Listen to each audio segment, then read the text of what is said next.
Have you ever stopped in a quiet moment and asked yourself, who will really be with me when life slows all the way down? That is one of the most powerful questions any of us can ever ask. And if you are watching this right now, chances are it has crossed your mind more than once. So many of us spend years, sometimes decades, looking for lasting comfort in places where it was simply never going to live. We look to the people around us. We look to the things we own. We look everywhere outside of ourselves. But today, we are going to look at 6 important truths about who and what can actually walk with you all the way to the finish line. These are gentle, honest truths, and I think once you hear them, you will feel something shift inside you. Stay with me through this whole video, because by the time we reach the end, you may see your life and your relationships in a completely new light. Let us begin. Point 1. Your children have their own path. The first truth is one that many parents carry quietly in their hearts. It is the hope that our children will grow up and become our constant companions in the later years of life. And that hope makes perfect sense. You raised them. You poured everything you had into them.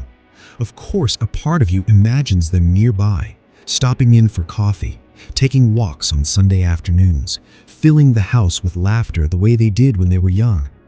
But here's what life has shown us, time and time again. Children grow up to build full lives of their own.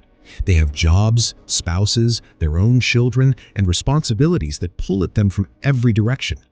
When they cannot show up the way we imagined, it's not a sign of love gone cold. It's actually a sign that you raised them well. I want to share the story of a man named George. George is 72 and spent his retirement years waiting for his son to call, his daughter to visit. When those visits did not come as often as he hoped, a quiet resentment began to grow. Then one spring, George signed up for a wood carving class at his local community center. Within a few weeks, he was laughing again. He had something that was entirely his. And the beautiful thing? His relationship with his children actually got warmer because he was no longer carrying unmet expectations into every phone call. The strongest connection you can ever offer your children is a parent who is whole on their own. Point 2.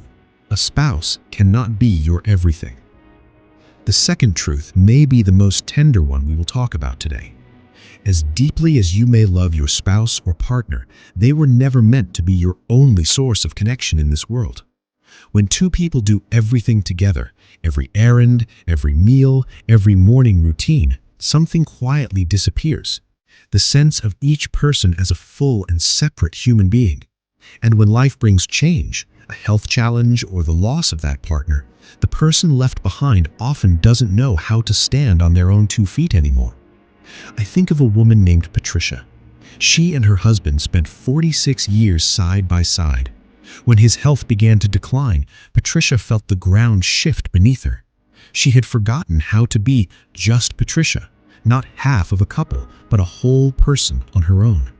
She started slowly, a craft group on Tuesday mornings, a call to an old friend, a short walk each evening that was entirely hers. And little by little, she found herself again. Her husband began to look at her with admiration because she was bringing new warmth back into their home. Loving someone deeply does not mean disappearing into them. The most beautiful partnerships are the ones where both people remain whole.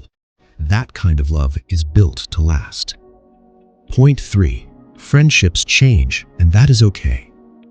As we move through our 60s, 70s, and beyond, our friendships naturally begin to change. Some people move away. Some deal with their own health.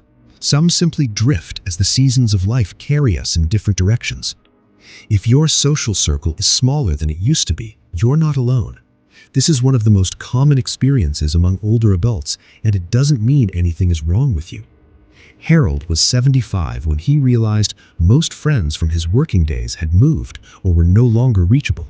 For a while, the silence felt personal, like he had been forgotten by the world. Then Harold joined a garden club at his local community center. Within a few months, he had made 3 genuine friends, people who shared his love of growing things, who called on Tuesdays, who saved him a seat. Harold learned that new friendships at 75 are not second-rate. They can be some of the richest ones of your life. The key is staying open, staying curious, understanding that when one season of friendship ends, a new one is waiting if you are willing to walk toward it. Point 4. Your belongings cannot hold your hand. The fourth truth asks us to take an honest look at the things we own and what we have asked them to do for us over the years. Many of us spent decades building something. A home filled with furniture we chose carefully, collections that meant something to us, objects that carry memories and stories. And for a while, all of those things felt like companions in their own way. But there comes a moment, usually somewhere in our 70s or 80s, when the house starts to feel too big. When we walk through our rooms in the quiet of the evening and realize that none of it can actually sit down next to us. I think of a woman named Eleanor, 81 years old, who lived in a large home filled with beautiful things. But most evenings, she sat alone in the kitchen, the smallest room in the house, because it was the only one that felt like hers. One summer, Eleanor began giving things away, to her grandchildren, to neighbors, to a local charity. And with each piece that left, she described feeling lighter. What she found in simplicity was not emptiness, it was clarity. It was room to breathe, and it was the freedom to focus on what had always mattered most, the people in her life and the moments they shared. Point 5. Your body is your oldest partner. Your physical body is the one companion that has been with you since the very beginning.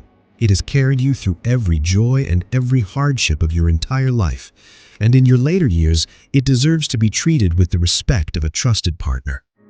Many older adults think about their health as something that is largely out of their hands, and while it is true that we cannot stop time, the choices we make each day have a very real impact on how well our bodies keep showing up for us. Think about a man named Earl. Earl is 67 years old and had spent years ignoring the signs his body was sending him. The fatigue, the aching joints, the blood pressure readings he did not want to look at too closely. Then one afternoon, after a conversation with his doctor, Earl made a simple decision. He started walking every morning, just 20 minutes, and he swapped out a few meals for something fresher. 6 months later, Earl described feeling like a different person. Not younger, but more present, more like himself. Taking care of your body is not about vanity, it is about honoring the vessel that carries everything you are, your memories, your love, your wisdom, your laughter. And now we reach the sixth truth. The only one who will truly be with you from the very first breath you took to the very last one is you. You are your own most enduring companion, your own most intimate witness. Coming to peace with that is one of the most freeing things a human being can do. I think of a woman named Clara, 84 years old, who had been living alone for 17 years. Her children lived far away, her closest friends had passed on. By most outside measures, she had every reason to feel lonely. But Clara did not feel lonely. She had built a rich inner life. She kept a journal, she sat on her porch each morning with coffee and watched the birds, and people who met her were consistently drawn to her, not out of pity, but out of genuine admiration. When you become your own steady, loving companion, when your core happiness lives inside you rather than outside of you, you become someone others genuinely want to be near. Closing thoughts. 6 truths. 6 gentle reminders that the peace you have been looking for may have been closer than you ever realized. It has been inside you all along. You have lived a life full of seasons, some brilliant and sun-drenched, some cold and hard, and every single one of them has made you who you are, a person of depth, of experience, of quiet, steady wisdom. So today I want to ask you one thing, just one small act of kindness toward yourself. Take a walk. Write a sentence in a journal. Sit quietly and let yourself feel proud of how far you have come, because you deserve that. Thank you so much for spending this time with me. Leave a comment below. Which of these 6 truths hit closest to home for you? If this video brought you something good, please give it a like, subscribe, and share it with someone who needs to hear this today. Take good care of yourself.